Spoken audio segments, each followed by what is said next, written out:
what's interesting is we don't pay attention to anything we don't have a feeling about. Our brains are mostly spending their time constantly filtering out all of the irrelevant stimuli coming at us. And only when something triggers a little bit of an emotional response do we pay closer attention.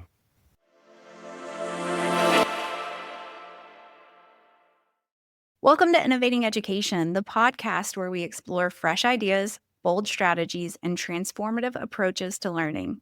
I'm your host, Dr. Riley Williams, and today we're talking about impact storytelling, the kind that moves people, strengthens communities, and drives real change.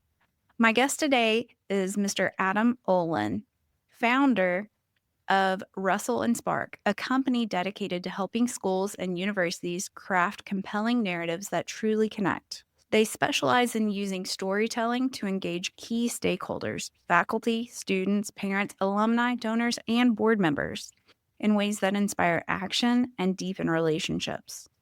In this episode, we'll explore why storytelling is such a powerful tool in education, how institutions can leverage it to build stronger connections, and the common mistakes to avoid. Whether you're an educator, an administrator, or someone passionate about the future of learning, this conversation is packed with valuable insights. So let's get started. Adam, welcome to the show. Thank you so much, Riley. I'm really happy to be here. I'd like to start talking about the big picture. Storytelling is a powerful tool, but not everybody fully understands its role in education. So let's set the foundation. What is impact storytelling and why does it hold such power for educational institutions? So, impact storytelling is storytelling at its core, but with a focus on a persuasive outcome, getting a message to stick, land, move someone to do something. Rustle and Spark is a branding and marketing company, so persuasion is at the heart of everything that we do. And we always like to identify the bright line between persuasion and manipulation. Because for some folks, sales and marketing have a bad rap and they deserve it. People who have used these tools unethically in sales and marketing, that sort of classic car salesman, they practice manipulation, which is trying to get someone to do something that isn't to their benefit. Now, we presume that if you're trying to persuade someone to do something, you have an interest in that. Or why would you waste your time? And so it's fair for it to benefit you. It also needs to be in the best interest of the other party in a way that you're not deciding what their best interest is for them, right? You are listening to their needs, responding to that, and then responding persuasively. So ultimately, good persuasion is about finding people who have a need and then offering them a solution to that need. That could be, I want to learn how to do math or fractions. I want a well-rounded education. I want to support a place I care about. I want to bring other people into a community that matters to me because I think they'll benefit from it too. All of those are ways that you would use these tools to build a better world that you want to see, and how persuasion plays a role in that. So how did you find your way into specializing in storytelling? So I really draw it back to two things. My mom and dad, specifically. My mom was a nurse and then became a health educator, really focused on anti-smoking. And so when we were little kids, the back seat was always full of boxes like pamphlets and brochures and like the display with the healthy lung and the emphysema lung. And one day after she had picked me and my brother up from school, she was working late. And this is pre-cell phones. So I'd finished my homework, nothing to do, really bored, walking down the hall. I looked in one of her colleagues' offices, and in this cluttered office up on the wall was a black poster with just a hand holding a gun, a revolver, and the cylinder was open, but instead of bullets, the other hand was loading in cigarettes. Oh my gosh, magic. I got it. So much more powerfully than all these acres of pamphlets and words and words. So that kind of powerful, immediate emotional communication, that was a magic trick I always wanted to do. And the other one was my dad. At any family gathering, holiday party, what have you, there would be a circle of people around him guffawing. He's just a masterful storyteller. And he was also a trial lawyer. And that's how, he made his living. He was known for preparing obsessively.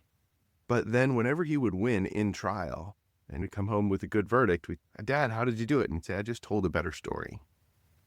And he said, if you want to connect with the jury, you must be able to tell a story that they can connect with, understand, feel, and then make an informed decision based on the facts, but contextualized in that emotional framework.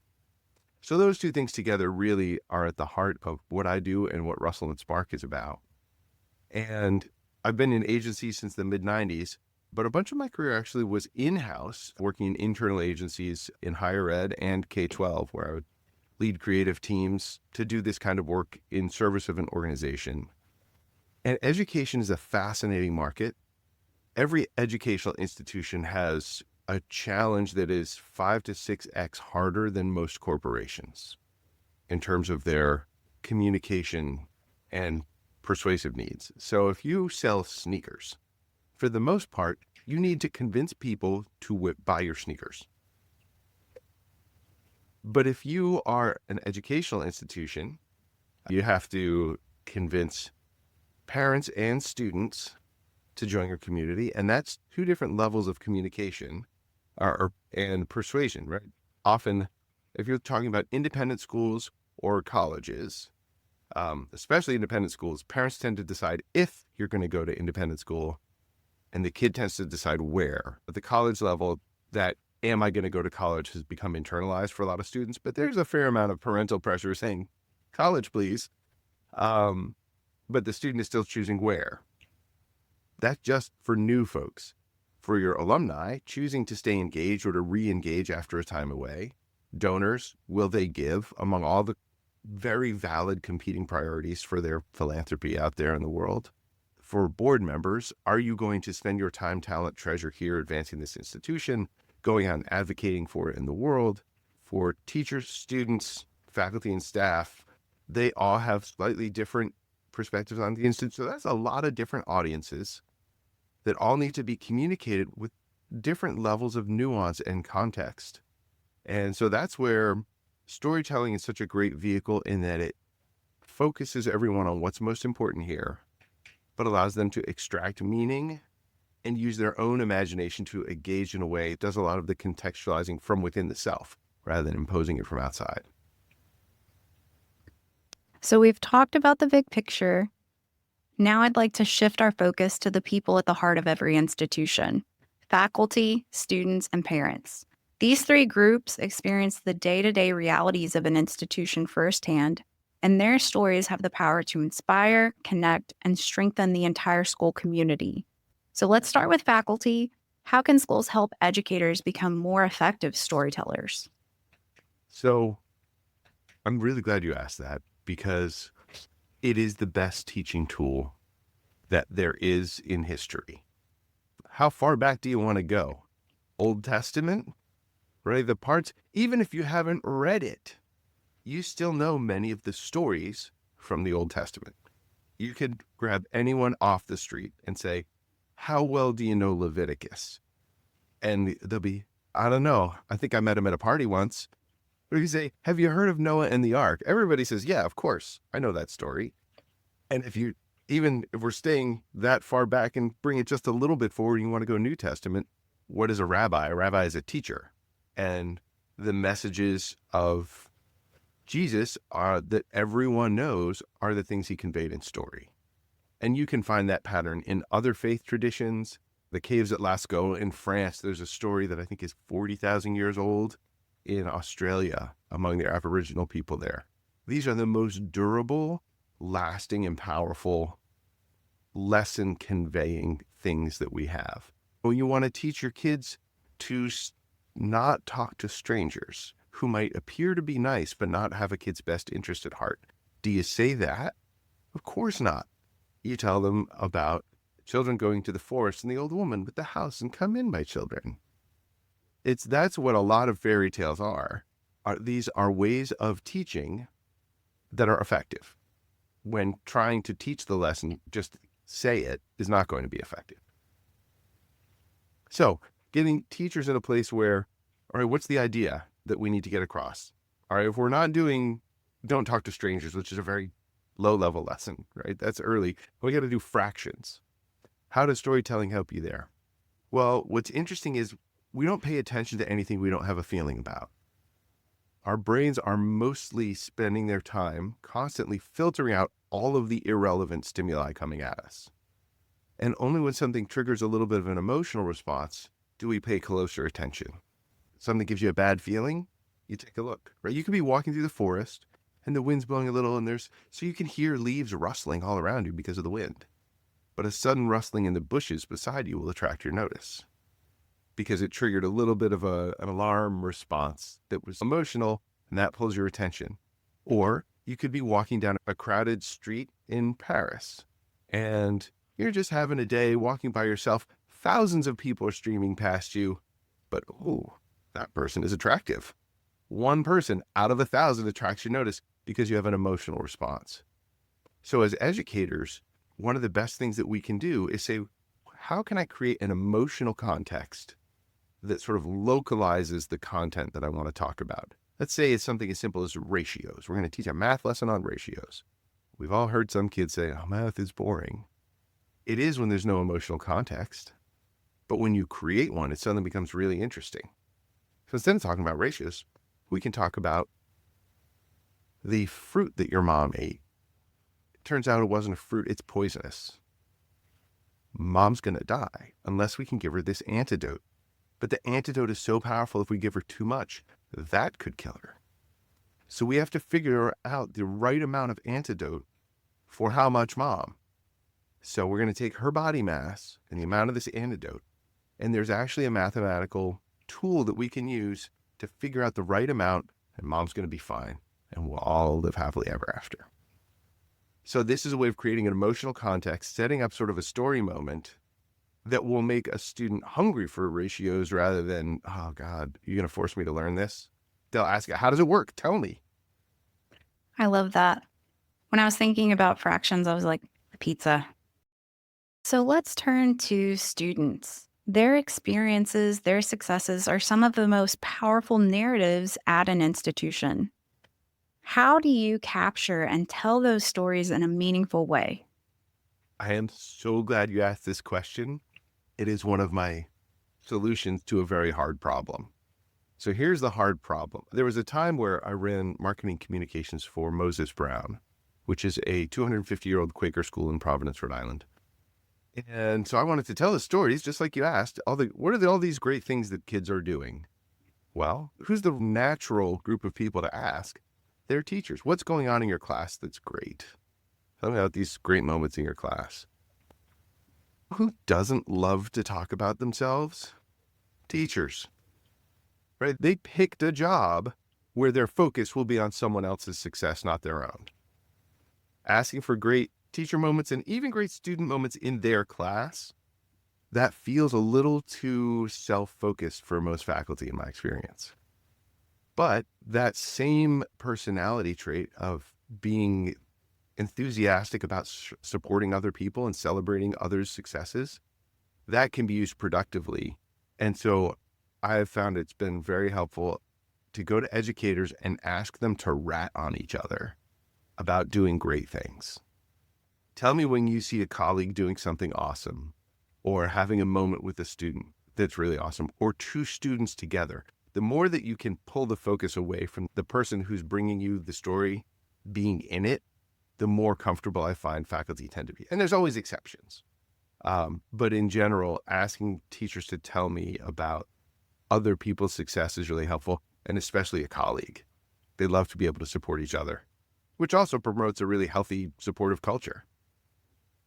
So, what would you say are some of the most compelling types of student stories that institutions should be telling, and why? Sure. The answer to what would create the most compelling student stories is the exact same answer I'd give to what creates the most compelling career growth stories, what creates the most compelling institutional stories. The answer is always the same because of a funny quirk about what we care about in stories and where the pathos comes from. Ultimately, do we want the hero to succeed in a story? Yeah, sure. We're rooting for them. But it is not their success or failure that makes a story stay with us or makes us really care in a deep way. Look at the works of Shakespeare. The comedies are great, but the most enduring ones are the tragedies. and the hero doesn't win in a tragedy. So if tragedies are so compelling, why? What is it that we care about if it's not victory at the end? And yes, we all love a feel-good story. That's fun. But those other stories stay with us. It turns out the thing that we really care about is that there is struggle. And the more the protagonist struggles, the better the story is. The deeper, the richer, the more powerful the emotional payoff at the end. So this is a mistake that he said, what mistakes to avoid? Here's the number one mistake to avoid in any form of corporate storytelling. Corporate meaning institutional, whether you're running a sneaker company or a college, an independent school, doesn't matter. The mistake that most institutions make is they want to tell a story like this. Life was all right. And then we came along and it got better. It was pretty good before, right? You're not that important. Whereas, and that's because we don't have any sort of absolute scale for emotion. You can't be 7 degrees happy, 4 degrees depressed. It's not a thing. All we can do is measure how we feel to how we felt a moment ago and compare them. That's why in a sports movie, it always starts out so improbable. The Sandlot kids, the Bad News Bears, Jamaicans bobsledding. What are you kidding me? And somehow, through a mixture of good humor, hard work, grit, luck, persistence, perseverance, they eventually get to the state finals, national championships, Olympics, whatever. And then they win. No. They get there, and before they win, the gear gets stolen, the coach gets disqualified, the best player or something goes terribly wrong, and it all falls apart. That's because if they got all the way there, they got to the Olympics and then they won. Yay. They went up like an extra half an inch in that emotional distance isn't very far. But if we drop them down low and then they overcome that and win, that much bigger delta creates a bigger emotional feeling. So when you asked specifically about student stories, show me a kid who was struggling, who didn't like it, who didn't get it, who didn't believe in themselves, and slowly came to think that, yeah, maybe they are doing all right. And they actually starting to, I'm passing now. Hey, I got a B on this. I might be able to get an A on this. And then they get that F that totally undercuts or they come to a concept that suddenly all the confidence that they've built just evaporates. How do you pull that together and get them back up to that place of confidence? That's the story where we're trying to pretend that they got something in their eye as they're writing the check to the annual fund or what have you. I understand that. So I wrote a book. I hate to self-promote on this no, please. podcast. Oh, yeah. See, there's that teacher thing. So tell me about your book. There's this little boy named Adam. He is in a wheelchair, and they are getting ready to play a basketball game. Adam's very nervous. So the coach, what I love about this book is the coach doesn't coddle, doesn't baby. He tells him to look at the banner, and it's the Knights. That's their mascot. And underneath the banner, it says loyal, responsible, brave, things like that. And so basically what has been trained within that school system is he looks at it, he says, I am a knight. I am loyal, brave, and true.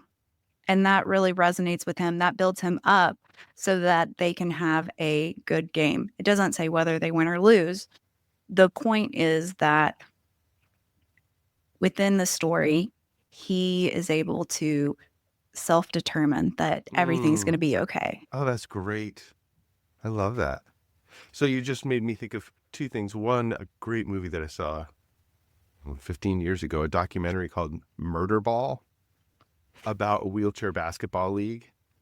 And the movie is called Murder Ball because that's the nickname for the sport, because these people play full out.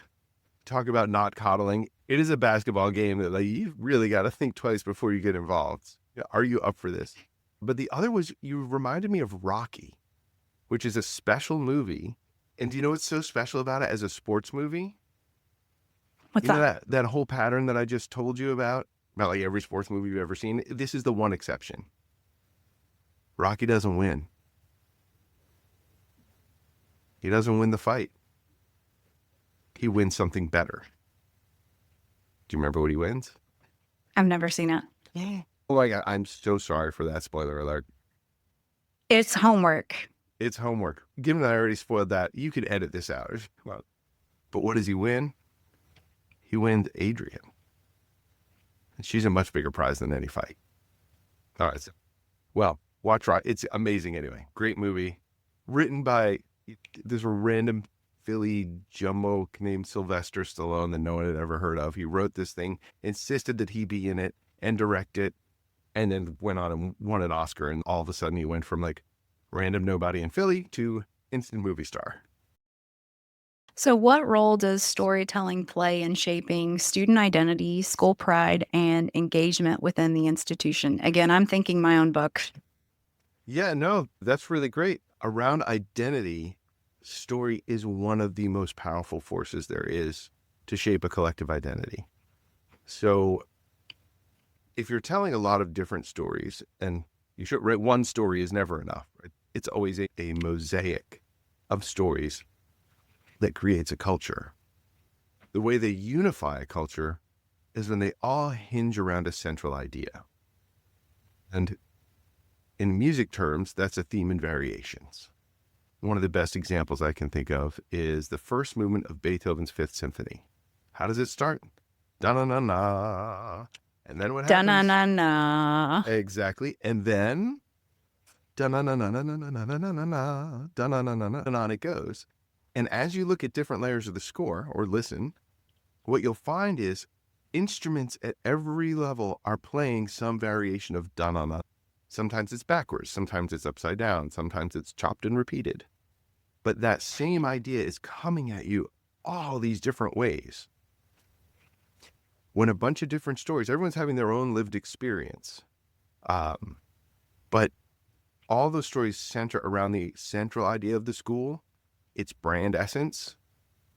Then they unify and they create a sense of culture. So in the example of the story you just shared, they're all stories about what is it to be loyal, brave, and true? Yes. Those are the three. See, you told me in the story, easy to remember the details. If all these stories are about loyalty, bravery, and truth, courage, honesty, there are synonyms for those same ideas that if all of the stories that we're telling each other center around those things, and in many ways, loyal, brave, and true almost are different facets of the same gem. What is it to be loyal? It is to be true to someone. What does it take to be loyal? Well, you have to be willing to stand up for it when it costs you. And that takes a kind of courage. And if you have that courage, then you are true in what you say you believe, right? And as you turn these ideas around, they all really feel like different faces of the same one. So if all of the stories you're telling hinge around those ideas, now you're creating culture. So, what are some innovative ways that institutions can collect and showcase the student stories? One of my favorites, if you're focusing on student stories, and this really works for kids of any age, college, university, post-grad, nursery, kindergarten, really doesn't matter. What did you learn today? Or what's something that happened today that made you curious? And why? And that steps people into a place of wonder. And wonder is very powerful. It's got an immediate emotional hook. We cannot resist other people's curiosity. That noticing when someone else is curious and then sharing in it is part of what gave us an evolutionary advantage. If I see you taking an interest in some fruit growing on a tree, and what is that? Is that tasty? And I try a bite. Okay, great. Now I just found a new food source. So learning about someone's curiosity is a great way to develop curiosity on your own, even if you weren't interested in the subject beforehand. Now, transitioning just a little bit, parents are also a key audience, yet schools often struggle to communicate their impact effectively to them. How can storytelling build stronger relationships with parents? So one, I want to come back to the stories about the brand, those reinforce to the parent why you chose this school and not another. Because this value is always at the center of what we do. That cannot be reinforced too much. The second is to go back to your question about what makes the most compelling student stories. And it really is the struggle. Because kids are going to struggle. And when you hear a story from a teacher or an administrator or whoever about a kid struggling and an adult helping them, sometimes by showing them what to do, sometimes by not intervening at all and saying, no, they're going to get it.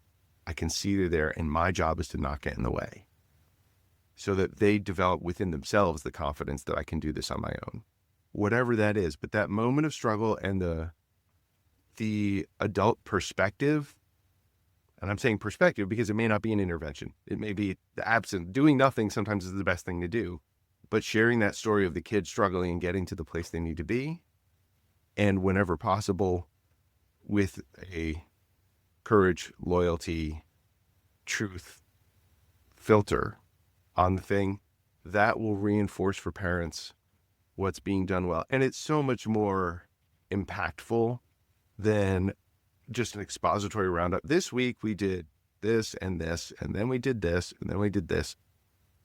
Those tend to be pretty forgettable. Which is too bad, because teachers put a lot of thought and work into doing them. It takes a lot of commitment. At the end of a work week of teaching, which is no small investment of energy, and you're just ready to go home. Nope, I'm going to write the roundup. Here's what we did. Here's some stuff. I'll try and drop in an anecdote. Now I go.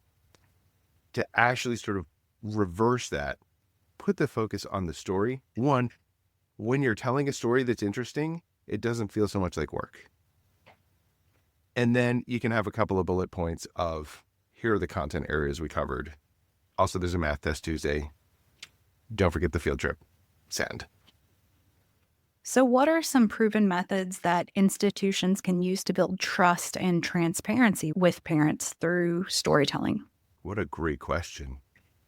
So the key interaction of trust is anytime I put your needs above my own, that earns a penny of trust. Oh, this is a big deal. It might earn more pennies than just one. But anytime I put my needs above yours, I lose 10 pennies of trust. Or if it's a big deal, I could lose a lot more than 10 pennies. But there is a 10-to-1 earning to loss dynamic on trust of, am I putting you first or am I putting myself first? So one thing is to communicate to your audience in a way that respects their time and attention. If you're going to send everyone an email, don't spend a lot of time observing what season it is. It's fall and it's this and it's that. People know, right? They got windows. So make sure that you're getting right to something of value that they didn't have except for this communication. That is one small way of showing trust, or of earning trust. So you earn trust by putting their needs first. That can be done by very disciplined communication. But the other great thing about this is if you try and tell someone what to think or believe, forget it. We have perfect defenses against being told what to think. But we are almost defenseless against our own conclusions. When the evidence is in front of us and we put it together and come to a conclusion, that's almost unshakable. So what storytelling does, the magic is, it puts the evidence in front of someone. It walks them through a series of events. Let's say we value diversity. A lot of companies have said that. A lot of schools have said that. Winds change. Some companies double down and some immediately back away from their quote unquote commitment. And now the evidence, they tried to tell us to think one thing, their behavior showed us something else. In a school setting, if you're saying loyalty, truth, and courage are our core values, telling those stories like we talked about earlier, where I show someone choosing to be loyal, to tell the truth, to be brave, when it would be easier, safer to retreat, when they could avoid a lot of static by telling a small lie, maybe, where it would be, they would earn some social capital by walking away from the weird kid who was their friend, but now that's going to be uncomfortable and it's going to cost them. But instead they stick by their friend. Now I believe loyalty is real there. Or when I see teachers doing the same kind of thing or standing up for the same, because we're all kids, adults are just older kids. So a lot of these same dynamics apply. So this brings me to another point. How can we craft stories that resonate with both parents, students, teachers while maintaining authenticity? Great question. And fortunately, we already have the pieces on the board that we need to get right there. There are two mistakes to avoid. One is thinking that the person in your story needs to be just like the person hearing it for them to be able to connect. That's not true. Now, representation does matter. Just broadly in the culture, you do want to see that there is a place for people like you that you can sort of look at and feel reflected by. But it's not everything. An example that I like to bring up is there's an author named Khalid Hosseini. And he wrote The Kite Runner, which is a big bestseller. And then he wrote another book that absolutely leveled me called 1,000 Splendid Suns. And it centers around this girl who grows up, becomes a woman, a wife, a mother in Afghanistan, living under the Taliban. I'm not a woman. I'm not Afghani. I've never lived under the Taliban or an oppressive regime like that. So like on the checklist, I got, why would I relate to her?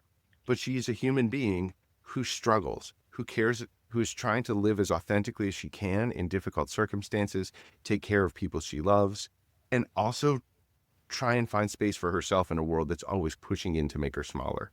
Who can't relate to those feelings to some degree? And so getting down to the struggle of those sort of core human feelings makes it totally relatable, even though in a demographic sense, we got nothing in common.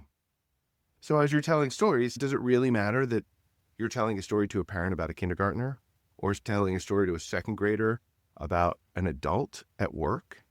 In some ways, that can be really helpful and reassuring. If you're the second grader and you hear about an adult speaking up in a work meeting where they're standing up for a friend who's on the outs, but they're not going to abandon them, there's a story of loyalty. There's just, as a second grader, I can totally relate to that. I've had that experience in the lunchroom just 2 days ago. And a good story that focuses on struggle, that focuses on what it feels like to be a person and trying to get through, it's magic in the way that it will transcend age, gender, class, all of those kinds of categories. I will just say that The Kite Runner wrecked me. So I'm not 100% sure that I will take that book, but I will watch Rocky. Fair enough. Fair enough. Yeah, 1,000 Splendid Suns. Devastating. So let's talk a little bit about alumni. Alumni play a vital role in an institution's long-term success, yet engaging them effectively is often a challenge. What types of alumni stories tend to resonate the most and deepen their connection to the institution? For alumni, it can be really productive to look at where they are, ask them about what makes you who you are. So when we started out and I was introducing with who am I? What do I do? How do I get there? I could have just said, oh, we do branding, we do marketing, we tell stories, and we do all this stuff. But I took a bit of my own medicine and thought, all right, well, what shaped this worldview within me? What made me where can I find the first spark of interest in these things? That, that sort of moment where like the kid is standing there looking over the fence at the horses on the racetrack and going, I gotta do that. Or the band on stage or whatever it is. For every one of us in the world, assuming you have some passion for what you do, there will come a point at which is the earliest you can remember. Going back to that, that's a really powerful place for alumni to find their origin story. Oftentimes it will be within the context of an institution. And sometimes it's great, like where I didn't care about math at all, ever. Never thought I would end up being a CFO. But In 7th grade, when we did the thing about mom and the antidote and ratios, all of a sudden it was like I could see math everywhere. And I got it. And it became it, right? I'm making this up on the fly, but everybody's going to have a moment where things changed. And change is the heart. If there's no change, there's no story. And so finding the moment where things tipped from A to B early on. And there's not just one tip. As you follow an alumni career and their growth into adulthood and into their professional self, you'll find multiple points like they can start to create a richer, deeper narrative. So, could you discuss some effective storytelling channels that work well across different generations within the alumni? The best, most effective channel, bar none, beats them all, is the original, face-to-face. And there's some really good research around this. Paul Zak has done a ton of research with analyzing people's blood around storytelling. And as soon as a story starts to happen, it's shown that you get a mixture of, you get dopamine, keep doing this, cortisol, focus and attention, I'm locked onto what you're saying, and oxytocin, empathy and bonding. So when a story starts happening, we connect. And it works digitally across screens and whatnot. But when you're in the same room and, seeing like the whole of a person's facial reactions and their body orientation, if you're an alum, a donor, a board member at the cocktail party, and you're, well, why do you support this? But we're doing this for these number of kids and whatever. And the person you're talking to is like kind of patiently, and they're +1, like their spouse came with them and didn't really want to be here. You can just tell it's like, how soon can we go? But if instead of that, who hasn't, right? We've all been there. And you're like, all right, whatever. But if that person instead is saying, here's why I love this place. I was a D student all the way up to the 8th grade until Jim Skillings broke me down to nothing to get through every defense and say, aren't you worth more than this? I think you are. I think you're worth something, even if you don't. So we're going to build you back up now and see what you could become. And now here's my success story. If you're the +1, you're riveted. You're leaning in. You're not saying, when can we go? You're like, oh, cool. What else you got? Tell me more. All right, now I lost the plot on your question. I'm sorry. The channels that work well across different generations. So channels, in person is the best. Video calls work pretty well too. One of the nice things is that digital media are great distribution tools. Human beings are so committed to story that every sense we have that has any acuity is a way for us to take in stories. Taste, smell, not so much. But our ears, obviously, right? That's the original. Our eyes, we invented reading and video to be able to convey stories. We get stories that way. And even touch for those who can read Braille. And stories can be very short. Instagram, Twitter, X, Facebook, those are all great delivery channels. Snapchat, TikTok. If you can put a video up there, you can tell a story. And a story does not have to be long to be powerful. Are you familiar with Hemingway's 6 words, the shortest story ever? No. All right, so I'll tell you via story. As the story goes, and this is true, there was a group called the Algonquin Round Table in the interwar years in New York that was Ernest Hemingway, F. Scott Fitzgerald, Dorothy Parker, all the greatest writers of the age. And they would get together every Thursday for lunch at the Algonquin Hotel in New York. And by get together for lunch, they would get together and then drink all afternoon.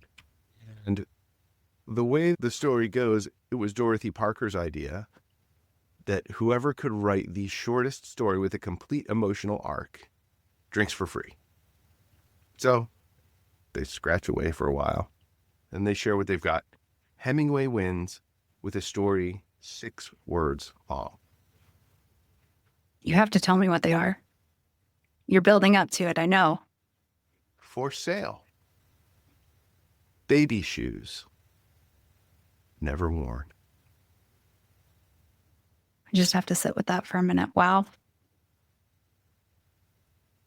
As we're talking, something that I feel is important, all institutions should do, is homecoming banquets for the alumni. Yes. Oh, here's a if anyone who listens to your podcast is in like either the communications team or in the advancement office or what have you, here's a free idea, take it and run with it, that we came up with for a client that was like a big social services organization.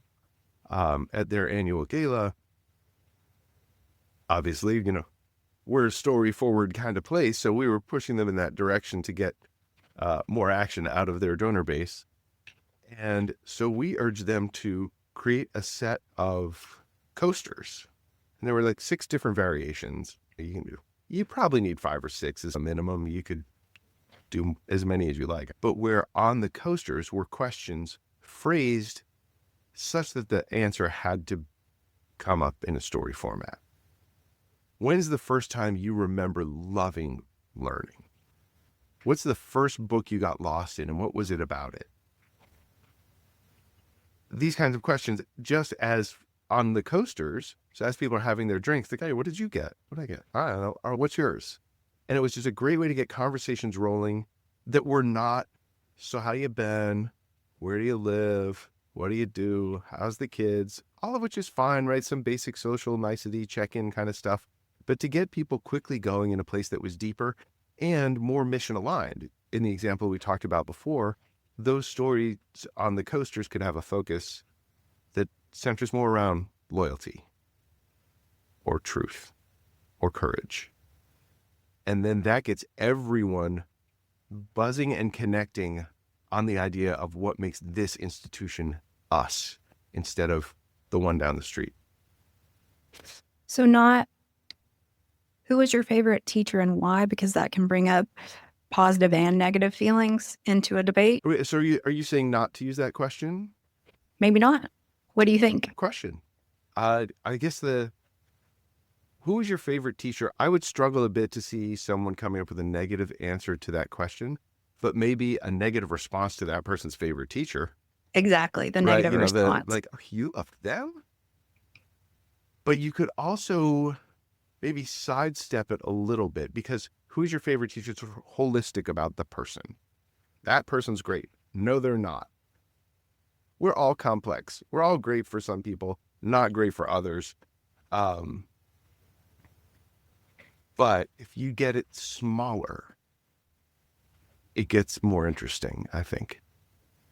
Maybe what teacher helped you see the thing that you couldn't see right in front of you? What teacher helped you connect with a part of you that you didn't know was in there? What teacher believed in you more than you did and helped you see it? These are stories that are getting to like a moment of transition, as opposed to like, oh, this teacher was great. I love that. And it could even be like, actually, I hated that coach. He rode me all 4 years, always barking at me. However, I would not trade it for the world because he made me who I am today. That's a kind of like, was he your favorite? No, but I also appreciate him kind of the most. Maybe because of this one thing that he said, that as much as he was barking at me, it made me realize because he knew I had more and wasn't going to let me slack. So let's talk board members and connecting with donors. Our board members, our donors, they both play critical roles in shaping an institution's future, whether through governance, strategic vision, or financial support. But too often they're engaged with reports, statistics, instead of these compelling narratives that we're talking about. How can storytelling make a real difference in these types of relationships? So thank you for asking, because it's transformative. And it's actually where the impact story training that we do for boards, for schools, for corporations, where we go in and teach them how to do this, all the things that we're talking about. This started as a board engagement event where I was working with a school where half of the board was not enthusiastic about the idea of raising $15 million in new scholarship funding. Half the board was into it, half wasn't. The head of school, head of advance, everybody had worked them over, and And So I led a board meeting where we walked everyone through, we get everyone at their 10 top tables had a tear sheet for different priorities in the upcoming capital campaign they were working on. One table might have the new theater, somebody else might have the athletic facilities or the trips program or whatever. And what are we doing? Why are we doing it? What does it cost? And then on the back side, there were questions, like I said, phrased in ways that you had to respond to with some kind of story. And everyone had a journal at their place. And so put on some music, let them do a little bit of writing, share between themselves, big group share. Then we repeated the whole process. But in the second round, every table got the same tear sheet, and it was all about scholarships. And then when it came time for the big group share, at first it was a little bit quiet. I will admit I was nervous. And then the head of admissions put up his hand. And he said, 13 years ago, this little 5-year-old girl came on an admissions visit, and the head of lower school and I looked at each other and said, we got to have her. She is amazing. This is the most amazing kid. No question. Not only could her family not afford tuition, they were living in their car. They couldn't even get her here. So he worked it out with another school that she'd be able to ride that school bus because the route happened to go nearby. But at a time, it went nearby an hour before school started. So he and the lower school head agreed that they would take turns every day, coming in an hour early, to meet her at the school bus, bring her to their office, have some snacks, coloring, whatever, start the school day.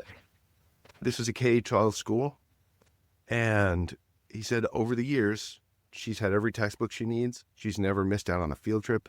She has had the full experience of any student here, and athletic leader, academic leader, honors, class president, just ultimate star.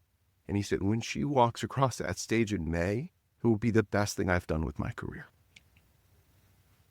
And then they took a vote, and it passed unanimously.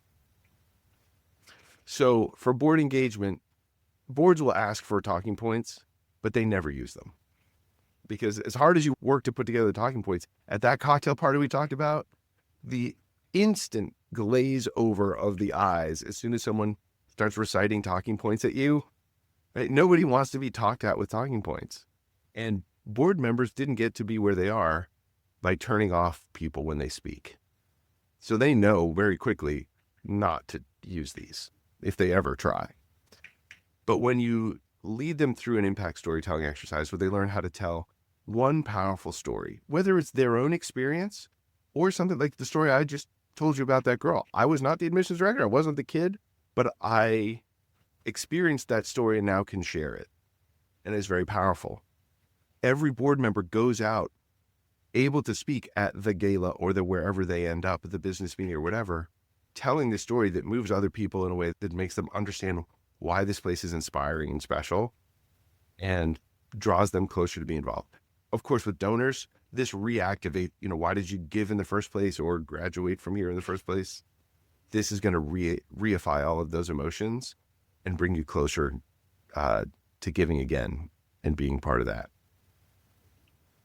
So scaling back out, what would you say are some common mistakes that we make whenever we are trying to engage with our stakeholders through storytelling? The most common one is not actually telling a story. And a story's got to have a beginning, a middle, and an end. And you can't just make claims. People say, we want to tell the story. We have educated over 50,000. No. You've gone big and wide and generic instead of small and specific. A story is about a person, not people. It's not about the fourth grade. It's about this kid and what she's doing and going through. Has to be very specific. Another is, overthinking. This story's about a fifth grader. Will the fourth graders get it? Yes, of course they will, but don't get too hung up. And this is one that is actually a very common mistake. If you've ever done any therapy or work on yourself, one of the things that you're likely to hear is one of the ways you can manage a strong emotional reaction is name your feelings. That is good social emotional learning. Teach it to kids when they're 4 years old. Say what you're feeling, and the feelings get smaller and more manageable. And that is a great technique for life. But when you're telling a story, you want the feelings to be bigger. So it is an utter disaster for a story to name the feelings. You never say, oh, this is funny. Check this out. No.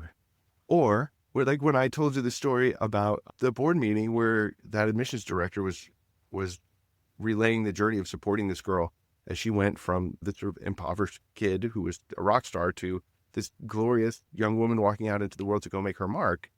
Right? There's a lot of pathos in there, but I never said, and it was so sad. As soon as I say that, like all the air goes out of the balloon. So avoid naming emotions. When you're telling a story, that might be the number one tip. Could you say, I felt? I wouldn't.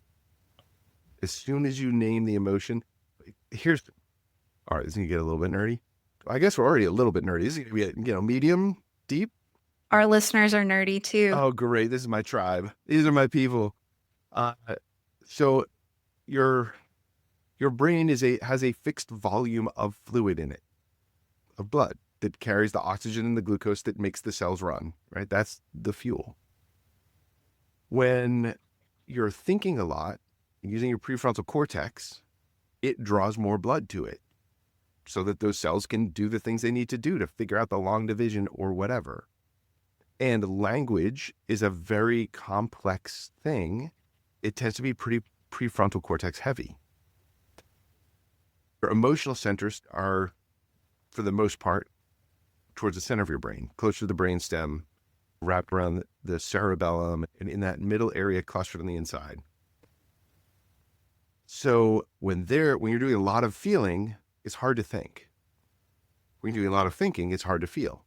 This is why if you almost have a traffic accident and you have to swerve suddenly, it takes 2 blocks before you think of the snappy thing you should have said to that guy, because it takes that long for the blood flow to even back out in your prefrontal cortex to be able to put words together again.